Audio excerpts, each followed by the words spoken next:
ekene m unu Igbo ndị ọma njem ọnụ. Ya gaziri ike pọpụ n'isi wenene n'anya. Soludo nwanne m nwoke ọ gịnị na-eme advice n'ịcha na ego onye nke iche ige ntị. Ị na-asị mmadụ ya meghe afịa ị ga-force ndị nọ n'ụlọ bịa afịa bịa goria ihe. Ka ị ga-force ndị na-emeghị ihe anọ, ndị na-achọghị ịgba moto ha, ọkada ha na ndị otu ya bịa mee gịnị bịa vuru ha gawa afịa. Ọ bụ ihe mmadụ ga-ekwukata ịnọkata idukwa n'ogo gị ọdụ ka ya fi na-ege ndị mmadụ na-ege ndị nọ gị n'akụkụ ntị. Ọ bụ ihe n'incha ka ị ga-achọ ka i benefit n'ime ya. Soludo lapụ ndị aka ha mme ihe ha na-emefu before ka udo chia ka abala okwu n'ụlọ. Soludo biko ogindi ọ ga-agbafuru gị because na-eterigoro gị na second tenor now. Ọ bụrụ like no gị men imeghị ya before election. Oya na-eme some of our ndị Igbo anyị na ndị all these politicians the first tenor emere ka gasị na ha na-anwa want to ha na second tenor like this piam wickedness dị ha na-ahụ apụtawa. Anyway, ya gaziri m unu Igbo ndị ọma njem ọnụ. Okay, share this video now. Ịma na o nwere ife ọ na-eme a na-ekwu ọkwa na Soludo achọghị iji aka wee ti life ndị Anambra State in danger. Imagine everywhere a cool go down. No, imagine everywhere a cool go down. Life will na wayo return over to the street and creeping gradually into our market. But because somebody is thirsty for power, you want to come and show that you have the power. You decide the kwaki itikwa ndụ Anambra State in danger. Now life go, people go, ebe niile do quiet. E nwere ndị na enforce sit at home. Onye ọ na-akpagharị ziri onwe no ka people worizie nwayọ mepere afịa, wuru nwayọ mepere afịa, wuru nwayọ mepere afịa. Iweela hụ ụla, weela achọ ụla wonde. Ajọ mmụọ si n'Isofia bụ unu, wee jekute elu n'elube dị ebe nọ. Iwe mapụta, wee chọọ ka ị bịa were aka wee mebi ife dọba n'alụ mma. So keba ndị ọwụbụ na ha ebilitekwaziena wee kwuo na ọwazi only that n'ime afịa ya emepe na sit at home ya aduzi na nobody should even come out. Nobody should come out. They are no more talking about ime afịa. Now look at the implication of what you have done. You think you can force people to come out? With the implication of this, which I am going to play now, is that even those people na street are doing the business. Even that movement return back gradually in Anambra, you see quasi to a minimal percentage. Onye melugi fa Soludo. Onye melugi fa because you want to show your power. Indeed, it has a power intoxicate. So I am not watch this video. Watch here. Watch shazie ka we malo na watch chefa. Na ya gwa nne gị nna gị ọnwa gị ọnwa nne gị nyapụ iro na ya gwa nyapụ iro a na-ekwu okwu ịnọkọta nnọọ ekwensu a na-enu unu ka gụnụ ife ya nọ n'onwe unu ife anyị eme na Anambra State ka nkụ ịchọrọ ndị main market jebe kedu ife ikujasi je main market ụbọchị a ijere igolo afịa o nwere afịa ịkpọba na main market ịnọkọta jebe main market kwụgharịba na eke ọka ka o wee nwụrụ na-alụ ọrụ oke enweghị ife a na-alụ watch ya. I want to bring a very quick information. But before I proceed, I have to say Happy New Year to all my people, all wonderful people. Those that say that I will not be alive can see it. 2035 will Happy New Year, but I wish my people peace, like was as I said in my last video. So I want to bring this information to the notice of the public, so that let it be known to each and every one of us, being Biafrans, those that are fighting for this freedom genuinely. Let us hear it. Let everyone hear it clearly. The information is clear, very simple.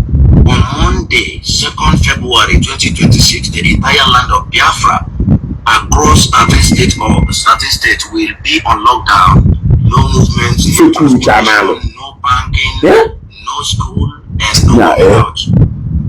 If you have anything to do, make sure you finish it by Sunday evening. this become necessary to let Soludo and his fellow Igbo Efulef know that we Biafrans, we are not bowing down to their intimidation of Onitsha market traders. Soludo cannot defeat Biafrans, and from today, any governor or Abuja errand that talk nonsense against Biafra or about Biafra, we will look for that person and his family. They will not finish it.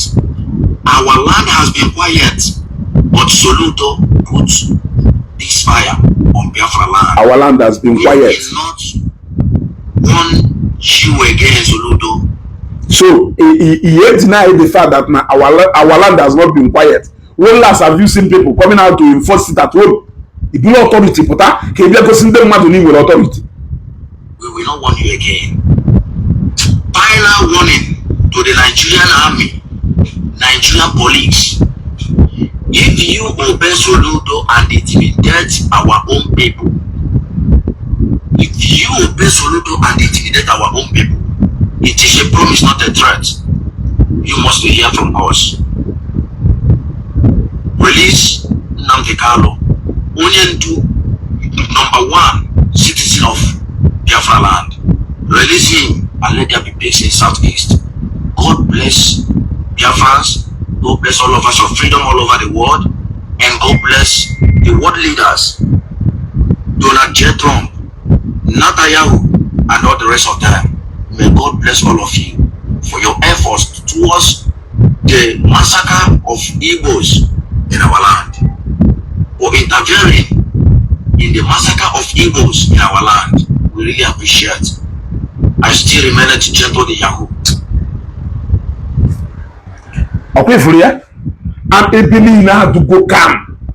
Who own a governor business now in a Sundafia, Hapota, Kajafia, make a malo, non good as in a government of Bianya boss, like a Kayabia. Make a malo, non good, yes, in a government house supporter, Bia, Yalokeke, and boss, you have. Kaye Jopa Ebon a Hebina, we made Javia Canada, the Wafia. Umuji de Powanaka, or Uncle Umuzi Fenwell, I alone Anambra State. Umuzi Fenwell, I alone Anambra State. Neo, Soludo, Epagarevani Mafia. Ebinina to go cool, Muzunya in so the life I return to go back in the street. You can now drive from Owerri to Anambra, Emego New. We have Ayego Ijanota Wine na ebedo dey far ayeke gi jenota wan in ebedo dey far side be umuchu be mighty on a Monday sit at home unyo ona na akpari zero nwe. You can now travel back to Lagos on a Monday sit at home. Buses and the Siena Wurike see Lagos nada.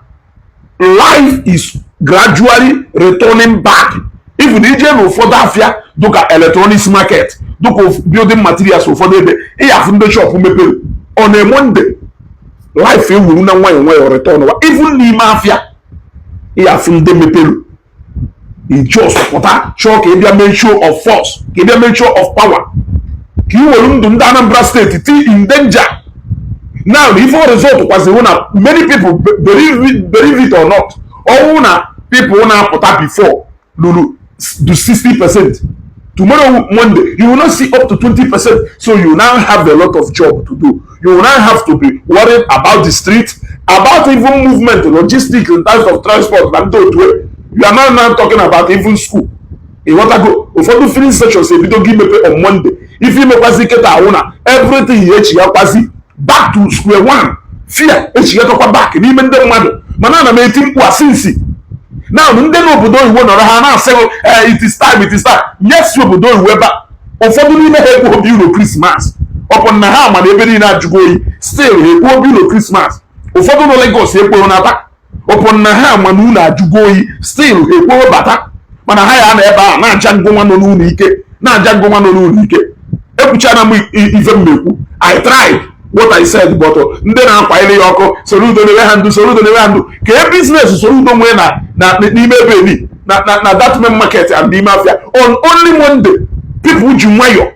No matter what you can Mafia, Jagolife, kpọọ mmadụ na phone onye ọwa bịa na gate na mkpụrụ onwe je supply ya mmadụ afịa na afịa adụ necessary ị hapụ ya things ewu nwayọ return back to normal even after COVID-19 life ji nwayọ wee return kwazie back to normal a na-ekwu ya ọdụ ka ya asị ndị apụ ga-amasị ebe niile dukening objective for once you must not support government because n'iwu onye apụga gọọmenti wepụta bad policy condemn onye ewepụta nke ezigbo jaa ike that is what makes you a good Anambra state man not just a party man mana ụna anya anụ ọpụta kịta orukwa ndụ ndị mmadụ because ebe tu elephant na anụ ọgụ ọ dị glasses ya data afịa so ọpụta kịta otu ọda ndị mmadụ apụọ n'iro ọgwazi unu ka anwa na ndị polisi eju ebe niile na ndị sekuriti eju ebe niile you will not hear anything from me ịghọtago ekwugo m nke m ekwu ya continue nwata na-agba egwu suru gede ama ọ na-egwu ọ na-agba egwu ndị mmụọ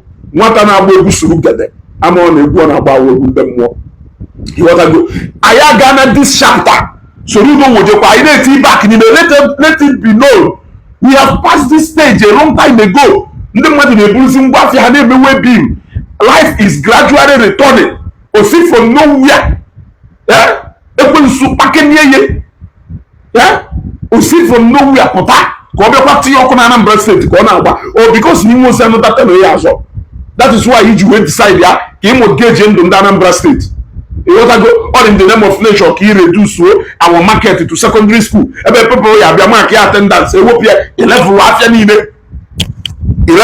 niile atahụ ngụ when last ka ị nọ na moto ahụ bulletproof atahụ ngụ when last ka ị nọ na moto ahụ bulletproof onweghị n'unu ị nọ na akụchisi ya ya da anụ dị ikuku na-aga n'ilo siren na-egbu sef na convoy ya da anụ n'ime because ọ bụ airpipe akpachisiri ya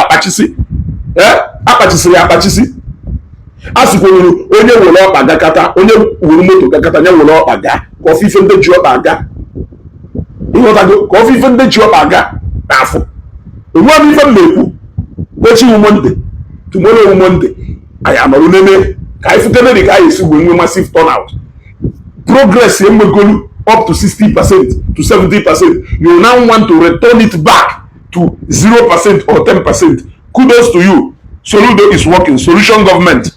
Jisike. Okokoro nko, Shefogo Apuga. Onyaga na nwanne. Daalụ.